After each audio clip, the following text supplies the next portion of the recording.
Mateus 13, a partir do primeiro versículo. Naquele mesmo dia, Jesus saiu de casa e se assentou à beira-mar. E grandes multidões se reuniram em volta dele, de modo que entrou num barco e se assentou. E toda a multidão estava em pé na praia. E de muitas coisas lhes falou por parábolas, dizendo: Eis que o semeador saiu a semear. E ao semear, uma parte caiu à beira do caminho, e vindo as aves a comeram. Outra parte caiu em solo rochoso, onde a terra era pouca e logo nasceu, visto não ser profunda a terra. Saindo, porém, o sol a queimou, e porque não tinha raiz, secou-se. Outra parte caiu entre os espinhos, e os espinhos cresceram e a sufocaram. Outra, enfim, caiu em boa terra e deu fruto, a 100, a 60 e a 30 por um. Quem tem ouvidos para ouvir, ouça. Leia o versículo 9 em voz alta, por favor. Quem tem ouvidos para ouvir, ouça. Oremos. Pai amado e bendito, te louvamos, Senhor, que a tua palavra ela é fiel, ela é poderosa, ela é apta para o ensino, para a instrução na justiça, para adultos, para homens e mulheres experimentados no Senhor, para jovens, para crianças. A tua palavra é poderosa. Nós aqui confessamos que cremos no poder do Senhor, Deus. Cremos que o Evangelho é o poder de Deus para a salvação. Cremos que a tua palavra ela encontra morada em corações e o Senhor opera algo sobrenatural. Não nos baseamos na sabedoria humana, mas nos baseamos no poder do Espírito Santo. E que nessa manhã o Senhor fale poderosamente aos nossos corações, inclusive das crianças, que elas saiam daqui ministradas pela tua santa palavra. Em nome de Jesus. Amém. Os irmãos podem sentar. Irmãos, se você está na igreja há alguns anos, ou como eu, há mais de 20 anos, e se você já conviveu com alguns irmãos, alguns cristãos, como eu já convivi com muitas pessoas, certamente você já experimentou, já contemplou pessoas que chegaram à igreja e depois se afastaram. Se eu perguntasse aqui, a maioria de nós poderia dar exemplo de pessoas, jovens, adolescentes, adultos, idosos, pessoas que se batizaram e sumiram da igreja. Recentemente, conversávamos sobre isso com algumas pessoas. A nossa preocupação, e a gente faz um preparo para o batismo, temos um curso, mas isso não garante, a gente não pode amarrar a pessoa após o batismo na igreja. E a gente vê isso acontecendo e nos causa preocupação. Mas quantos de nós não conhecemos pessoas que começaram bem? Eu conheço pessoas que às vezes no início até reclamam, a igreja tinha que ter mais culto, tinha que ter culto todo dia, tem igreja por aí que tem culto todo dia, a gente tinha que ter culto todo dia, tinha que estar a igreja funcionando toda hora, para todo mundo poder estar na igreja a todos os momentos, e às vezes a pessoa fica nesse ânimo 1, 2 meses, daqui a pouco já começa a vir menos, daqui a pouco vem uma vez por semana, daqui a pouco vem uma vez por mês, daqui a pouco não vem mais. Então aí dá vontade de perguntar, mas você não queria culto todo dia? E você não vem nem nos cultos que tem, um culto por semana e 2 vezes no domingo? E você certamente conhece pessoas que se animaram, se envolveram com o ministério, alguns até atuaram em lideranças e depois de um tempo afastaram-se da fé. O que leva pessoas a se afastarem do Evangelho? Existem inúmeras razões. Existem pessoas que são feridas por lideranças mal preparadas, existem pessoas que são frustradas por expectativas que criaram irreais, existe toda sorte de situações. Às vezes situações surgem, uma perda, um luto, uma falência financeira. Muitas situações acontecem na vida das pessoas que poderiam explicar. Mas, de forma bastante resumida, existem 2 circunstâncias que normalmente levam pessoas a se afastar da fé. 2 situações que são muito comuns e que levam pessoas a se distanciarem da fé e do verdadeiro evangelho. E elas são as angústias e perseguições e a fascinação com as riquezas e a preocupação com o mundo. De um lado, angústia, perseguição por causa da palavra. Pessoas que, por se converterem a Cristo, começam a sofrer perseguição no trabalho, perseguição na família, ou ficam angustiadas, que entram na igreja pensando assim, eu entrei na igreja achando que minha vida ia melhorar. Tem uma igreja agora na freguesia, dessas de teologia da prosperidade, que agora botou uma placa bem grande assim, pare o seu sofrer. Quando Jesus não prometeu nada disso. Jesus falou o contrário, falou, no mundo tereis aflições, mas tem de bom ânimo, eu venci o mundo. Claro que em Cristo, Deus muitas vezes nos abençoa e nos livra de certos sofrimentos, mas a mensagem do Evangelho não é pare o seu sofrer ou pare de sofrer. Essa não é a mensagem. Isso é uma mensagem marqueteira para trazer gente para dentro da igreja. Mas nós não somos uma agência de marketing nem uma empresa, nós somos uma igreja que prega o Evangelho de Jesus Cristo. Então, as angústias por causa do Evangelho, aquela perseguição, aquela dificuldade, aquela pessoa que talvez você já tenha ouvido e falou assim, achei que eu entrando para a igreja as coisas iam ficar mais fáceis, parece que ficaram mais difíceis. As perseguições e angústias são um dos maiores motivos de levar pessoas a não seguirem na fé. E o outro, a fascinação com a riqueza. O pastor Roberto conta na freguesia de uma família que chegou na igreja com a situação financeira muito apertada, com muita dificuldade. E as coisas começaram a melhorar, e eles começaram a prosperar. E aí conseguiram trocar ou comprar um carro novo, conseguiram comprar uma casa de praia. Não é pecado ter uma casa de praia, desde que você não viva em função dela. Mas essa família começou a querer se ausentar muito e acabou se afastando da fé, diz o pastor Roberto, porque a fascinação ou a preocupação do mundo as fez com que a semente fosse sufocada. E esses dois exemplos são exatamente os exemplos que Cristo usa nessa parábola. São bem simples, mas absurdamente atuais. Se tem algo que a Bíblia, alguém já disse, a Bíblia é mais atual do que o jornal que será lançado amanhã. E aqui não é diferente. Angústias e perseguições e fascinação com as riquezas e preocupação do mundo continuam sendo e serão até a volta de Cristo as maiores razões para pessoas declinarem da fé. Certo que aqui eu falei de dois, mas são 4 exemplos que a gente encontra na parábola do semeador. O primeiro é a semente que logo é roubada e o último é a semente que prospera. De 4 exemplos, somente um prospera. Então vamos refletir nessa parábola tão conhecida, mas tão rica e tão pertinente para nós e tirar algumas lições nessa manhã. E as crianças, eu peço a atenção especial de vocês, que no final da pregação eu vou deixar uma atividade para vocês fazerem em casa. Espero que vocês façam e depois compartilhem conosco o que vocês concluíram dessa experiência que a gente vai passar para vocês no final do culto.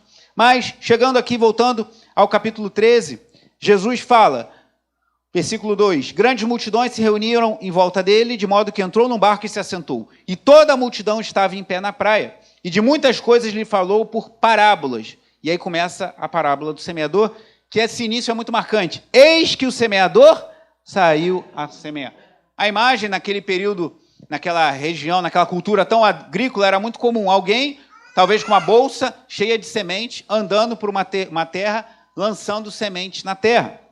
Eis que o semeador saiu a semear. E aí surge a primeira figura aqui da parábola, versículo 4. E ao semear, uma parte caiu à beira do caminho, e vindo as aves Não é difícil de visualizar isso também. Jogou, algumas caíram no solo, algumas adentraram mais a terra, e algumas ficaram pela beira do caminho, veio a ave, pum, e comeu aquela semente. Continua, versículo 5. Outra parte caiu em solo o quê? Rochoso. Imagina as sementes caindo em um solo cheio de pedras. E o semeador, ele não tinha como discernir isso, porque ele jogava e muitas vezes ele não sabia que ali embaixo do solo tinha um monte de pedras. Então ele jogava a semente e ela caía e continua o texto aqui, ó.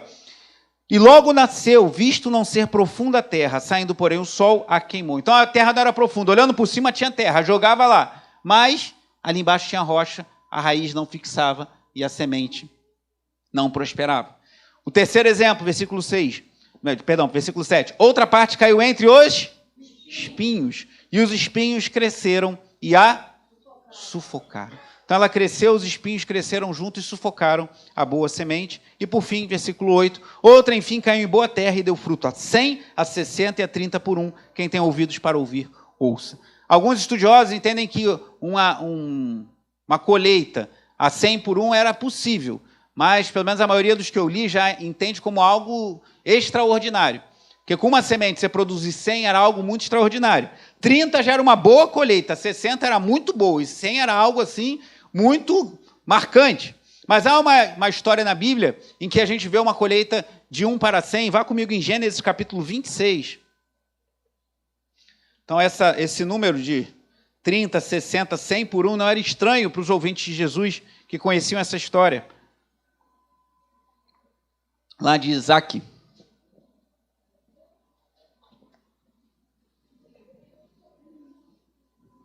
Gênesis 26.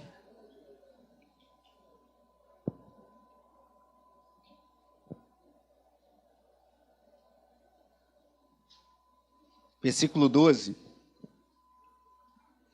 Diz assim, Gênesis 26, 12. Isaac semeou naquela terra e no mesmo ano recolheu? Recolheu quanto? Por quê? Porque o Senhor o abençoava. Ele enriqueceu, continuou prosperando, ficou riquíssimo. Tinha ovelhas e bois e grandes números de servos, de maneira que os filisteus tinham inveja dele. Então, já na Bíblia, uma referência de alguém que teve uma colheita muito próspera de 100 por 1, e o que fez foi que esse homem ficou riquíssimo, que foi Isaque, filho de Abraão. Mas voltando lá na parábola, a parábola do semeador, irmãos, ela é muito... Deus foi muito generoso com os pregadores e professores com essa parábola, porque essa parábola é uma das poucas em que ela mesma é explicada. O próprio Cristo explica. A partir do versículo 10, ele fala dos propósitos da parábola, que talvez confunda muita gente que acha que a parábola é somente para ser um recurso didático, lúdico, para facilitar o ensino. Isso é verdade. É muito mais fácil você falar de sementes, uma que cai à beira do caminho, uma em solo rochoso, uma em solo espinhoso e uma que prospera em boa terra, do que você criar teorias, doutrinas sobre isso. É fácil de você vislumbrar, mas o propósito das parábolas não é esse, ou não é somente esse. E Jesus explica isso a partir do versículo 10, mas fica aí para você ler depois, eu vou passar já para a explicação da parábola, mostrando o quê? Que muitos vão ver e não vão entender, e vai se cumprir neles a profecia de Isaías 6. Então, a parábola, ela também, Jesus ao falar sobre parábolas, ele está mostrando que há um aspecto sobrenatural na fé. Não basta a pessoa achar que é porque é uma boa explicação, necessariamente as pessoas vão entender. Tem pessoas que vão ouvir excelentes explicações e não vão entender nada e não vão se render a Cristo. Então, o propósito de Jesus usar parábolas não é somente porque é um recurso didático interessante, como muitos falam, mas é para mostrar que havia um agente sobrenatural ali envolvido para que as pessoas compreendessem a palavra de Deus. Mas vamos à explicação da parábola, já aqui no versículo 18 de Mateus capítulo 13, que diz assim: ouçam, portanto, o que significa a parábola do semeador. A todos os que ouvem a palavra do reino e a... O que está escrito aí? E a compreendem. E não a compreendem. Vem o maligno e arrebata o que lhe foi semeado no coração. Vou ler novamente. A todos os que ouvem a palavra do reino e não a compreendem, vem o maligno e arrebata o que lhes foi semeado no coração.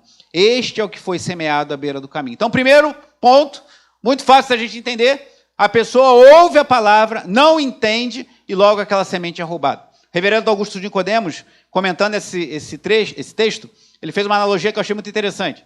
É aquela pessoa que você chama para vir à igreja, a pessoa vem no culto, ouve a palavra, se interessa, é legal. Não entendi muita coisa não, mas achei interessante o que esse pastor falou. E quando ela sai da igreja, aquele homem encontra um amigo de copo, que fala, vamos tomar umazinha ali? Aí o cara, não, mas eu estou vindo da igreja. Não, vamos lá, só o cara vai e começa a beber e esquece tudo que foi falado na pregação. É uma analogia interessante do reverendo Augusto de Nicodemos para ilustrar esse primeiro caso. A semente que cai à beira do caminho, o diabo vai e rouba. E também alerta a nós, irmãos, que precisamos estar vigilantes, porque a ministração da palavra, o culto a Deus, o serviço espiritual de forma em geral, é algo altamente espiritual. Há uma guerra espiritual sendo travada. A gente tem falado sobre isso nos ministérios de música, a gente tem exigido o pessoal que sempre tem um tempo de oração antes dos cultos, os ministros e diáconos oram também antes de começar o serviço, temos um ministério de intercessão dedicado aqui, as lideranças de escola infantil, a Cris sempre chamava a atenção disso, de estarem orando pelas crianças, orando pelo serviço. O que nós estamos fazendo aqui não é somente nos reunirmos no auditório e ouvirmos alguém falar, e ouvirmos alguém cantar e cantarmos juntos, e as crianças ficarem ali para os pais poderem ficar em paz no culto e aprender alguma coisa da Bíblia. Não, há algo espiritual, alguma coisa acontecendo aqui, irmão. Então, essa manhã, pode acontecer o que Jesus está falando aqui, pessoas ouvirem a palavra de Deus, e o diabo, eu falei isso uma vez, teve gente que ficou chocado. O diabo não fica do lado de fora da igreja. O diabo está sondando tudo. Não, peraí, aqui é um lugar santo. Não, aqui é um lugar onde um povo santo se reúne e nós oramos para que Deus nos proteja. Mas não seja ingênuo, pensando que o diabo fica barrado na porta. Ele está sondando as coisas, assim como os anjos do Senhor estão nos guardando nesse lugar. Então, pode ser que essa manhã você ouça essa palavra, até se interesse e chegue ali fora, o diabo roube do seu coração. Cuidado. E essa analogia do reverendo Augusto eu achei muito feliz. O cara que ouve a palavra, se interessa, chega ali fora, encontra um amigo de copo, vai para o bar, toma umas e não lembra mais nada que ouviu na igreja. O diabo roubou a semente daquele coração. Segundo caso, aqui, no versículo 20. O que foi semeado em solo... Solo o quê? é o que ouve a palavra e logo a recebe com alegria. Gente, isso aqui eu já vi 200 vezes ao longo da minha caminhada na igreja. Mas, versículo 21, ele não tem raiz em si mesmo, sendo de pouca duração. Quando chega o quê? A angústia ou a perseguição, por causa da palavra, não é por qualquer motivo, logo se escandaliza. Então, o segundo exemplo, a pessoa que recebeu a semente, mas ficou feliz. Gente, eu conheci muitos casos aqui, se eu pedisse para vocês falarem, certamente vocês falariam também.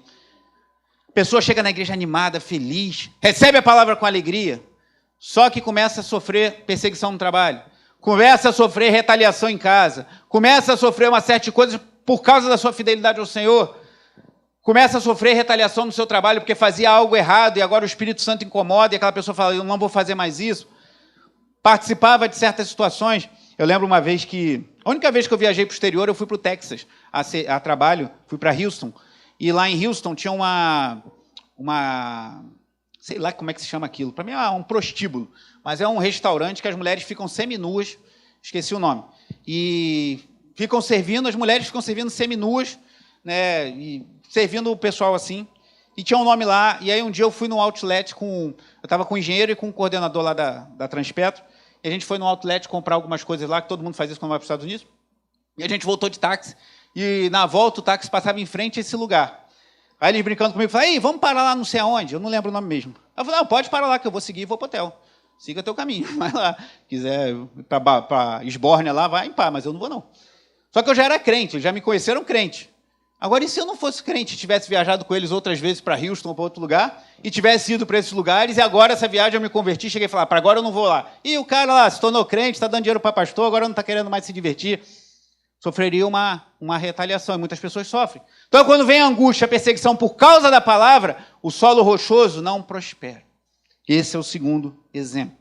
Terceiro exemplo, lembra que eu falei para vocês? As duas coisas que mais comumente afastam pessoas do evangelho e da fé em Cristo e da igreja. As angústias e a perseguição por causa da palavra e a fascinação das riquezas e as preocupações do mundo. Que é o que Jesus diz na sequência, aqui no versículo 22. O que foi semeado entre os espinhos é o que ouve a palavra, porém, as preocupações deste mundo e a fascinação das riquezas sufocam a palavra e ela fica infrutífera. Agora já não é pela angústia e pela perseguição, mas é pela fascinação com as coisas do mundo. Já viu aquela pessoa que falou, não estou podendo ir para a igreja porque eu estou trabalhando muito. Claro que tem momentos que a gente trabalha muito. Eu que trabalhei muito tempo em escritório com projetos de engenharia, tem época que a gente trabalhava demais. Mas isso não pode ser direto. Tem momentos que você vai precisar trabalhar um final de semana, isso pode acontecer, mas isso acontece direto, te tira da comunhão, reflita. Pense se você precisa mesmo trabalhar nessa medida, ou se não há momentos você dá uma pausa e fala, eu confio no Senhor que Deus proverá, Deus vai prover o necessário, e eu vou escolher servir ao Senhor e deixar que Ele conduza a minha vida, vou esperar no Senhor, mesmo que isso me custe sacrifícios financeiros, mas eu não vou deixar que a fascinação das riquezas e a preocupação desse mundo roube a semente que foi semeada no meu coração. Esse é o que cai em espinhos. E o quarto e último exemplo, o que foi semeado em boa terra, é o que ouve a palavra e a... Leia comigo o versículo 20, todos juntos. Mas o que foi semeado em boa terra é o que ouve a palavra e a compreende. Este frutifica e produz a 100, a 60 e a 30. Então é esperado que a pessoa entenda o que ela está ouvindo. A gente não vem para a igreja só para ter uma experiência.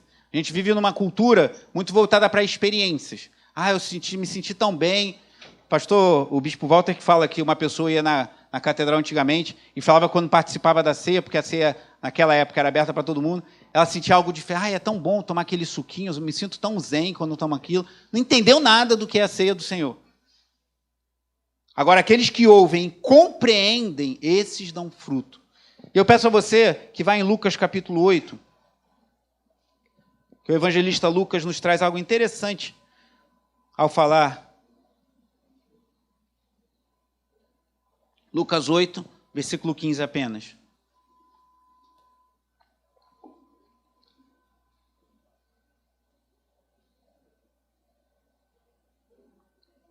Lucas 8, versículo 15, diz assim: a parte que caiu na terra boa, ou seja, o quarto exemplo da parábola, estes são os que, tendo ouvido de quê? Bom e reto coração. Retém a palavra, estes frutificam com perseverança. Então, se Mateus fala que a boa terra é aquele que ouve e compreende, Lucas nos dá essa perspectiva também, que ouve de bom e reto coração e frutifica com perseverança. Se você quer ser o quarto solo, você quer frutificar, saiba que a gente vai precisar perseverar.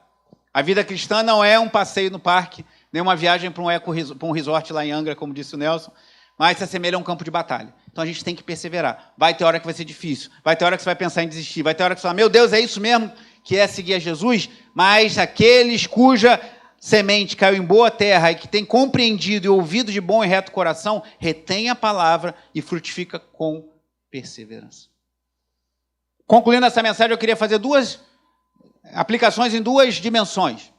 Primeiro, pensando em nós como o solo que recebe a semente. E depois, em pessoas que nós vamos semear a boa semente. Então, duas frentes. Primeiro, pensando na gente, como o solo que está recebendo a semente da palavra de Deus. E depois, pensando em pessoas para quem a gente vai semear a palavra de Deus. Primeira coisa, como está o nosso solo?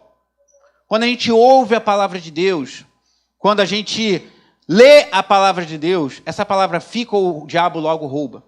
Irmãos, eu creio que um dos maiores aliados de Satanás em nossos dias é esse carinha aqui, ó. Não estou dizendo que ele é do diabo, não. Estou usando ele aqui no púlpito, agora eu não estou usando não, mas às vezes eu uso para alguma mensagem, alguma coisa. Estou dizendo que você tem que queimar seu celular, tacar na fogueira santa de Israel. Não é isso, não. As redes sociais, o celular, eles podem ter bom uso, mas muito frequentemente eles roubam a semente da palavra de Deus. Então, uma sugestão, falando em termos de vida devocional, se você não tem ou a sua está muito antiga, compre uma nova Bíblia de papel. Mas por que de papel? Porque você gosta? Eu gosto. Porque dá para anotar? Legal. Mas por um motivo muito simples, eu te dou uma razão para você ter uma Bíblia de papel na sua casa. Bíblia de papel não tem notificação.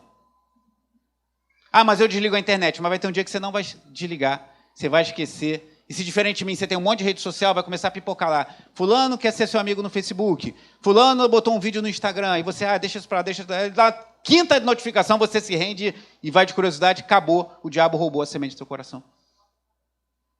Estou dizendo, gente, que o diabo é o celular e é a rede social. Mas a gente precisa ter mais discernimento espiritual para entender que o diabo não é uma ave e a gente não vai te dar uma semente, você vai sair com a semente aqui e vai vir a ave, vai roubar da sua mão. A palavra é semeada no nosso coração e muito facilmente ela é roubada. E esse aqui é muitas vezes um instrumento para roubar. Eu estou já há um tempo fazendo isso, estou querendo comprar um relógio daqueles bem antigos, ou digital, mas que tem um despertador para parar de botar o despertador no celular. Porque isso é uma tentação. E olha que eu não tenho rede social. Você desligar o despertador e já ver se alguém te mandou uma mensagem. Então bota um relógio, deixa o celular, esquece dele. A gente deixa ele para tocar se tiver uma emergência, alguém precisar te ligar, mas esquece o celular. E na hora que você for ler a Bíblia, larga o celular de mão e medite na palavra de Deus. Porque a Bíblia fala lá no Salmo 1 que antes o seu prazer está na lei do Senhor e na sua lei ele medita dia e noite. Então aquele que é abençoado pelo Senhor, ele não somente lê, ele não somente ouve, como você está fazendo nessa manhã, mas ele medita. Essa palavra precisa ser ruminada, precisa ser mastigada por nós. E se você tiver de 30 em 30 segundos, de 1 em 1 minuto, de 15 em 15 segundos, uma mensagem de notificação na sua tela, você não vai meditar na palavra de Deus. E muitos crentes estão naufragando na fé porque não leem e meditam na palavra de Deus, não oram, mas tem tempo para tudo. John Piper afirmou que no dia do juízo final, as redes sociais serão a prova de que a falta de tempo para oração e palavra, a falta de leitura da palavra, de dedicação à oração, não era por falta de tempo, disse John Piper. Porque se você tem tempo para passar 2 horas no Instagram, 1 hora no Facebook, 3 horas jogando no celular, como é que você não tem 15 minutos para ler a Bíblia e para orar? Então, primeira coisa, nosso coração, cuidado. Quando você sair da igreja, não saia pensando logo, eu vou almoçar, todo mundo vai almoçar, todo mundo vai, não há pecado nenhum nisso. Reflita no que foi pregado. A gente tem disponibilizado ao longo da semana as pregações, ouça novamente, rumine o que você ouve aqui. Nós temos nos dedicado, temos irmãos que estão fazendo o seminário da denominação, outros vão iniciar esse ano. temos exigido, né, mais dos professores de escola dominical, dos pregadores da igreja, para a gente poder pregar cada vez com mais propriedade e respeito à palavra de Deus. Porque meu papel aqui não é dar as minhas ideias, mas é falar aquilo que Deus diz na sua palavra. Então aproveite, beba, mastigue isso. Então, primeira coisa, nosso próprio coração, cuidado, porque o diabo não rouba a semente somente de corações de não crentes. Isso com certeza, mas também daqueles que não ouvem com atenção e não meditam com a devida atenção à palavra do Senhor. Segundo ponto lá da parábola, as angústias e perseguições. A sua fidelidade a Deus tem trazido perseguição e angústia? Parabéns, você é mais um entre muitos. O apóstolo Paulo, escrevendo a Timóteo, diz: todos os que desejam viver piedosamente padecerão perseguição. Salvo engano, 2 Timóteo 3,12. Todos que desejam viver piedosamente sofrerão perseguição. Jesus disse, eu citei há pouco, para termos bom ânimo, porque no mundo teríamos aflições, mas ele venceu o mundo. Então as aflições e perseguições nem sempre são um sinal de pecado. Às vezes é. Às vezes a gente está passando dificuldade porque a gente vacilou. Mas às vezes a gente está sendo fiel a Deus, a perseguição, a angústia vem. Então persevere, não deixe que sufoque a palavra no seu coração. Preocupações do mundo e angústias, e fascinação com a riqueza, a terceira semente. Não deixe que as preocupações com o amanhã, as riquezas, os prazeres desse mundo sufoquem como espinho a palavra lançada no seu coração. Mas que sejamos como o quarto exemplo, uma terra frutífera, que frutifica 30, 60, 100 por um, para a glória do Senhor. Essa é a primeira dimensão, nosso próprio coração. E para o próximo. Irmãos, a igreja evangélica está muito estranha. Houve uma invasão muito poderosa de conceitos de psicologia, marketing, administração de empresas. A psicologia, a administração de empresas não necessariamente são inimigos da fé, elas podem contribuir. Mas quando elas se tornam um carro-chefe, elas destroem muitas vezes a vida cristã. Ouvi dizer de uma pessoa que uma igreja, no culto de Ano Novo, falou que esse ano tem uma meta de, acho que 500 batismos e 1.500 convertidos. Mas como é que você vai fazer meta com uma coisa que você não controla? Se a parábola está falando justamente que teu papel é semear, e o solo, você não sabe o que vai acontecer. Então a Bíblia não nos autoriza a fazer meta de conversão. Me perdoe aqueles que assim fazem, estão errados. Porque quando eu faço meta de conversão, eu estou dizendo o seguinte: a conversão depende de mim e das minhas estratagemas humanas, mas o que a Bíblia diz é que a conversão pertence ao Senhor. Terça-feira, inspirado pela abertura do culto de domingo pelo diácono César, preguei sobre Jonas 2 e Jonas 2,9, Jonas citando o Salmo 3, diz assim: a salvação pertence ao Senhor. A salvação não pertence a mim, nem às minhas estratégias. Então a primeira coisa que eu aprendo, semeia a palavra de Deus. Mas não tenha a ousadia de achar que a gente tem controle na vida de ninguém. Claro, podemos semear melhor, podemos pregar melhor, podemos testemunhar melhor, podemos nos esforçar mais, podemos orar mais, mas não tenha a arrogância de achar, quando alguém se converte e fica firme por intermédio da sua vida, que isso é mérito seu. E também não fique angustiado quando você investir muito na vida de uma pessoa e a pessoa seguir outro caminho. Pode ser uma semente que foi roubada por Satanás, pode ser uma semente que pereceu em meio às angústias e perseguições da vida, e pode ser uma semente que ficou fascinada com as riquezas e abandonou o evangelho. Então, pensando no outro, semeie, mas liberte-se. Tem um livro que foi lançado pela editora da nossa denominação anos atrás, Libertando o Ministério da Síndrome do Sucesso. Tira essa coisa de... E a gente tem muito isso por causa das redes sociais também. Ah, esse vídeo tem quantas visualizações? Tem quantos likes? E a nossa geração tem sido catequizada a entender que alguém que tem muita visibilidade, tem muito dinheiro, é alguém que está fazendo algo certo, mas nem sempre isso é verdade. João 6,66, é isso mesmo, João 6,66, diz que as pessoas começaram a abandonar Jesus porque o seu discurso era duro. Jesus falou palavras firmes e as pessoas o abandonaram. Então, nem sempre algo que aos olhos dos homens rende menos, necessariamente não está rendendo aos olhos do Senhor. Então, invista, semeie, mas não tenha a arrogância de querer controlar a conversão de ninguém, a gente não controla. Só que isso é irritantemente... dá uma incerteza bizarra, né? Porque como é que a gente vai fazer planos assim? Mas Deus nos chama a fazer planos e metas. Deus nos chama a confiar nele. Que ele vai prosperar as sementes que ele quiser prosperar, porque a glória é só para ele. Então faça o seu melhor, ore, invista. De repente, esse início de ano tem essa meta boa no seu coração de pregar mais, de evangelizar mais, mas os resultados deixa com o Senhor. Então, primeira coisa, saiba que tem solos que você vai semear, que o diabo vai roubar, que as angústias vão sufocar e as riquezas também. Mas há os outros que podem frutificar, e essa deve ser a nossa oração. Segunda coisa, a evangelização ela é algo espiritual, então demanda oração.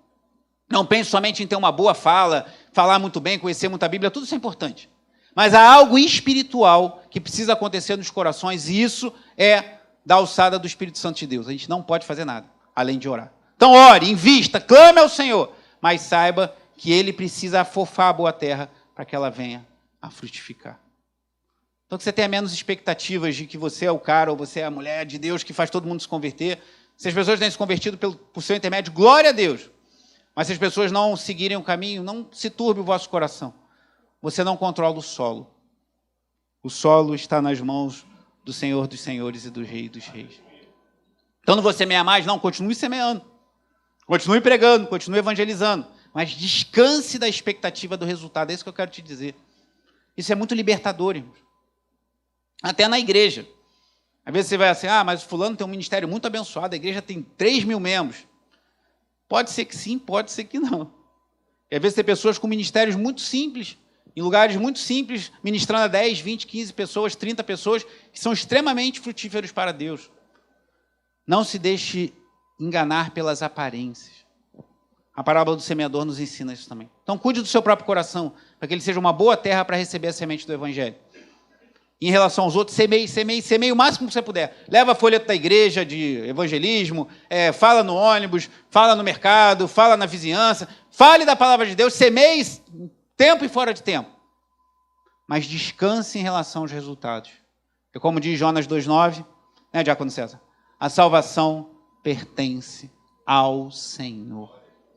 A salvação não pertence à estratégia de marketing. A salvação não pertence ao carisma do pregador. A salvação não pertence à parede da igreja. A salvação verdadeira em Cristo pertence somente ao Senhor. Só Ele pode tirar o coração de pedra e colocar o coração de carne e fazer a semente verdadeiramente frutificar. Então, que cabe a nós depender dEle. Orar a Ele, clamar a Ele. Senhor, salva o meu parente. Senhor, salva o meu amigo. Senhor, alcança o coração daquele meu familiar, daquele meu vizinho. Afofa aquela terra para que a semente prospere. E pregar e testemunhar. 3 funções, orar, pregar e testemunhar. Agora o resultado está na alçada do nosso Deus. Então que possamos semear a palavra de Deus e preparar nossos corações para serem constantes terras férteis para que o Senhor seja glorificado. As crianças estão aí? As crianças. No final a gente vai passar uma atividade para vocês, mas antes a gente vai participar do Ceia do Senhor. Crianças, a Ceia do Senhor é um dos momentos mais importantes da nossa fé. Nós lembramos o sacrifício de Jesus Cristo.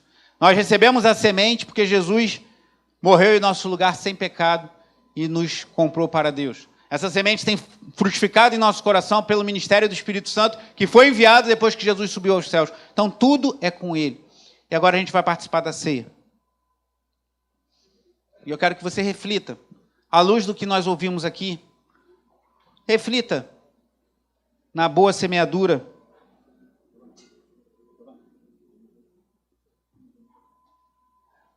Reflita no que você ouviu. Faça sua oração, curve sua cabeça. Feche seus olhos.